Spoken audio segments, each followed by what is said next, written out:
Diri sa atong tubag sa Salmo, nagkanayon nga ang mga hukom sa Ginoo matuod ug silang tanan matarong. Sa unang pagbasa, dunay gihukman sa Ginoo pinaagi ni Propeta Amos ang gingharian ni Jeroboam o katong pari nga si Amasiyas. Gihukman sila nga mga matay sa panggubatan, mabihag sa ilang kaaway, o gani ang asawa ni Amasiyas mahimong daotang babae. Matarong ba ni nga hukom sa Ginoo? Matarong ni? Kamoy hukman ani, okay ra ninyo?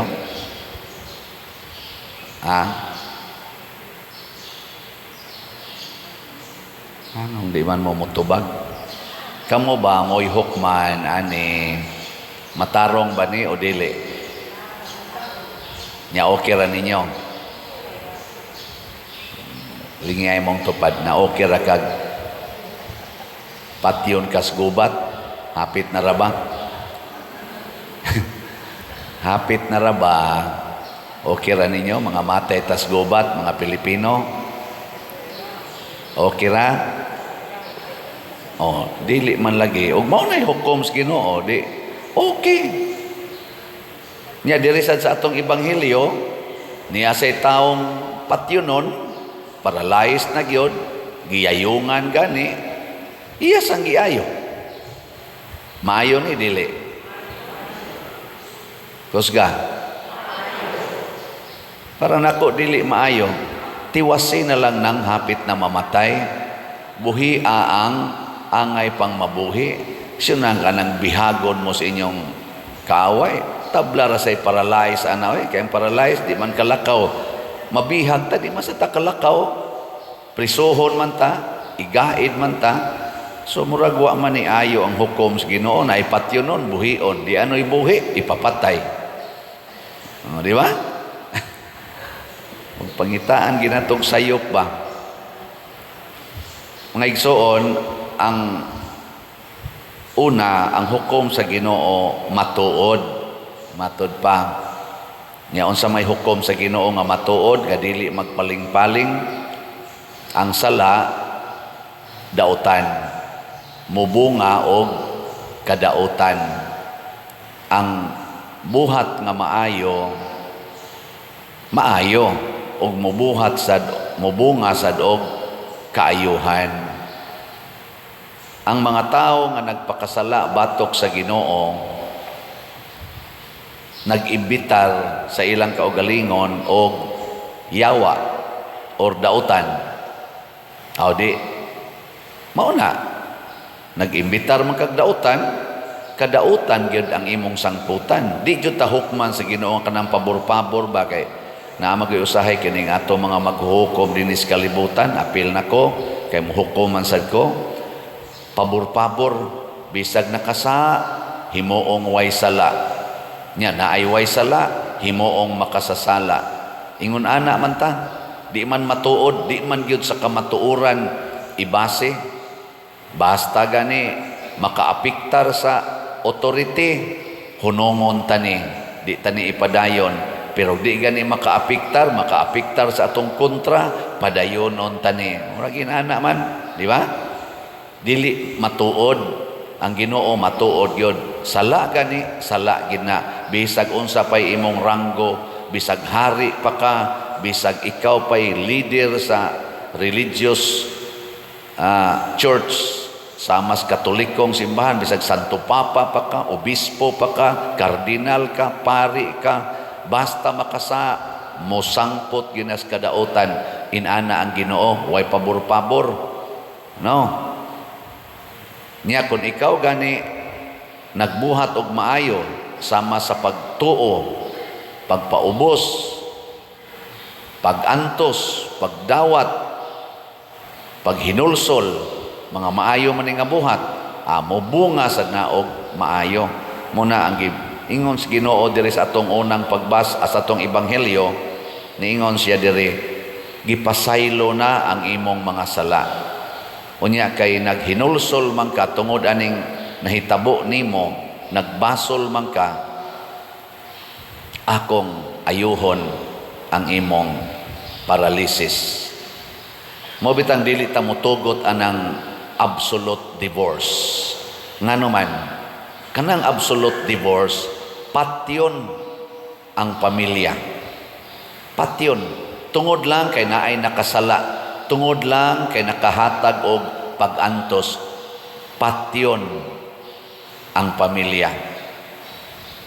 Mao na. Mura bagwa na'y paglaom ba? Parihagod sa paralyzed nga tao, mura bagwa na'y paglaom. Pero ang Ginoo makabuhi mangganig patay. Pero ang una gyud di ay natong sulbaron sa pamilya, kani di ay pagbiya sa sala. Gilinga imong tupad. Hinawa mo'y sala sa inyong pamilya. Wa mo'y sala. Mga bana, wa mo'y sala. Mga asawa, wa mo'y sala. Ha? Kinsa dinhing asawaha nga wa gi sala ta sa kamot. Kinsa dinhing banaha nga wa gi sala ta sa kamot. Oh, namiligro inyong pamilya. Namiligro. Kinsa dinhing mga anaka nga wa gi sala ta sa kamot. Oh, namiligro ang pamilya kay nisuod man ang sala. Mo nay kuyaw. Pasabot bisan pag mugamit patag absolute divorce, bisag kapila na nag-divorce, di gid na mawagtang ang kasakit o ang mga kadautan sa atong kinabuhi basta magsigi og sud ang sala sa atong kinabuhi. Mao nay hukom sa Ginoo, ang makasasala silutan.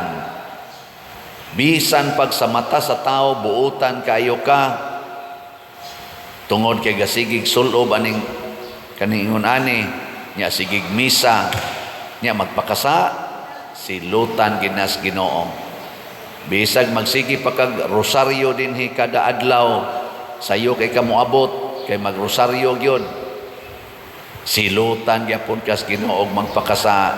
Bisag magsigi pa kag liktor dire, salmo pa ka diha,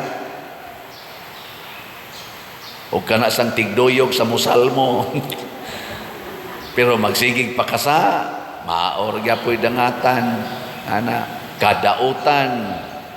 Unya sige kag simba, magluhod pa kag maayo, adto pa kas adorisyon, ighumag misa, dugay pa kay kang mugawas dito kay sumpayan gid nimong misa, bisag taas na kayong humilis pare, sumpayan pa gid nimo dito.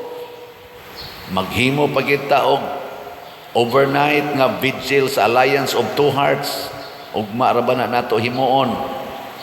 Wa kay tug kay magsigig yung basa anang mga opisyo, pamalandong anang naang lain-lain nga opisyo. Pero naagya po isa, na maora gyapon, wa nay kapuslanan. Di ba? Sige kag palit og slat. Kana okay ra hinoon tingali na, no? Wa gyapon nay kapuslanan, sige kag palit og slat, nya sige kag pakasa, wa ginay epekto. Why epekto? Labaw nang namaligya. Sige baligyag slat, kaning baligya ron, nya sigil gyapon pakasa, wa gyapon ni kapuslanan. Mo sangko gyud kadautan. Sangko gyud. Mao nay hukom sa Ginoo, matarong. Muna nga diri sa atong mga wording sa Salmo, tanawa ha, ang balaod sa Ginoo hingpit nagalipay sa kalag. Nganong hingpit man? Kay ang balaod sa Ginoo mga igsoon makawagtang og sala. Pre nang maingon siya, kung kamo magpahulam, ayaw na mo paningil og bayad. Makahatag ba nagsala o makapawagtang og sala? Tubag. Nya mosunod mo ana dili. Oh, mga makasasala mingon dina, adi madaoy ana. Napagisogo ang Ginoo ay nga makapalipay giskalag ibaligya ang tanan mong katigayunan ug ang halin ihatag ngadtos mga kabos. Unsa man na? Makapawagtang og sala o makapadaghan? Makapawagtang. Nya mutuman mo ana. Anam tubag. Napagisugos Ginoo ay higugmaa ang imong kaaway. Pasayloalag kapituan kapito og tamparoson kaniya pikas aping, patamparos lang sang pikas aping. Unsa man na? Makapawagtang og sala o makapadaghan? Kapawagtang. Nya mubuhat mo ana. Wa gyapon. Mao na kita di ay mo'y nag-imbitar sa yawa sa tong kinabuhi. Mo na kining atong gihimuan rog absolute divorce. Wa na magwagtang sa sala. Wa magwagtang sa sala. Nagdugang lang na og laing mga sala. Labi na gyud kay gi-declare na ni Kristo ang makigbuwag or makigdivorce sa iyang bana or sa iyang asawa niya magminyo og lain nakapanapaw. Og ang nakigminyo usad sa nakigdivorce nga asawa baka or bana nakapanapaw usab. Tanawa di ba na multiply na ang sala? Nidaghan ang sala. Nya kadtong mga anak nga nabiyaan asam sa tupadong adto sa tupadong sa premarital sex. Kay ngano man ang ilang pangitaon kadtong naay mohatag nilag gugma. Unya kay niya may gasigig hikap-hikap, gasigig layog-layog, gasigig ingong I love you very much. Pilit din na sila dito. Tinukhangay din nagmaayo. Wa bitay ginikanan mubadlong, way ginikanan nga nagsulti nga ngilad ni. Naghimo sa bitaw na sila ila diha, himo sa tag-ato. Sige nang multiply ang mga sala. Unsa may resulta? Mabihag tas atong kaaway, kinsa man ang atong kaaway, ang yawa. Ang yawa. Dili China, dili Amerika, dili Russia, dili Japan, dili Vietnam, o unsa dihang mga nasod ang mubihag nato. Ang mubihag nato ang yawa, ug dad-on ta sa kadautan ug kalautan. Nagiling nga imong tupad. Na gusto kang mabihag siyawa. Tingnan. O nabihag na bakaro siyawa. Muna ang Ginoo nagsigig yung hatag nato sa kapasayloan. Ang simbahan, kaming mga pari, mao ginay among role ang pagpasaylos mga sala o ang paghinulsulsad sa among mga sala. Magtinabangay taani. Ako dili magyud ko moingon nga ngilad nang nagsyabo ka, ngilad nang nag-adi ka, ngilad nang nag-drug lord ka, ngilad nang nagpuyo-puyo ka or nangabit ka. Dili ko moingon ana tungod lang kay nangabit ka. Nganong gisulti man nako, apil na ganinang pagkiskis kilay, pagcolors buhok. Nganong gisulti man nako, dili tungod kay nisaway ko nimo. Kung dili tungod kay naluoy ko basin og naglunang nakasasala. Kay ang sala mubunga gina nahimong ngilad ang pagtik og drogas kanang syabo pananglitan marijuana tungod kay mawad-an nakas imong kontrol sa paghuna-huna sa maayong buhat. Mangawat na ang mga bana, di na mo ilas ilang asawa, di na magani makailas ilang mga anak, ang mga amahan, ang mga uyuan, unayo na og panamastamas ang ilang mga pag-umangkon tungod anang drogas, tungod anang inom. Ang mga managsilingan tungod anang kahakog anang yuta, kahakog anang naang mga sakyanan o uban pa, ang kuno na nila bisag dili ila o piito nila ang ilang silingan bisan paghibaw sila nga lisod na gyud kay agian kun ila ng koralon pag yun aron lang yun magkalisod-lisod, way mga batasan, way gugma sa ilang silingan.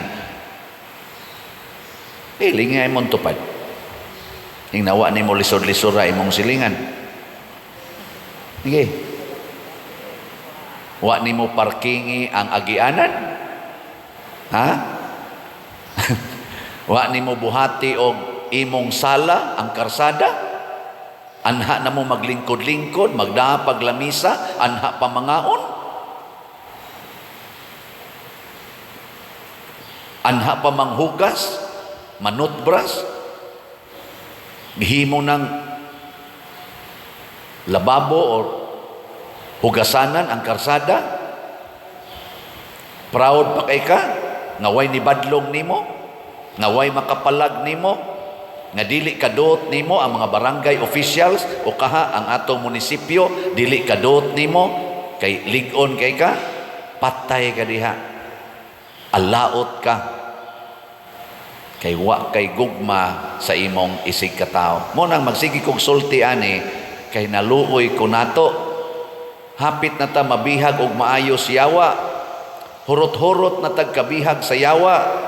Bati na kitang mga relasyon, labi na tang mga Pilipinos, linibakay to the max, dinautay, bisag mangadto paglaing nasod, imbis magtinabangay, magdinautay na noon ang ato mga OFW. Bisag na as opisina, imbis magtinabangay, aron mulambo ang ilang pagtrabaho, magunay na hinog linibakay diha sa opisina.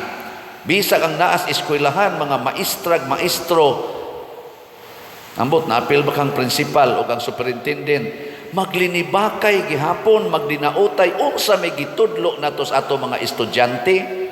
Pero ay mo kabalaka hasta ming mga pari gasigig dinautay, gasigig linibakay, unsa na lang kay among ikahatag sa mga parishioners. Gilas nga lingi. Hinahunong na ta ani ha. Sige ba? Yung na. Nahunong na ta. Ako hunong na sa kog humili kay basi mapatay na ko ani.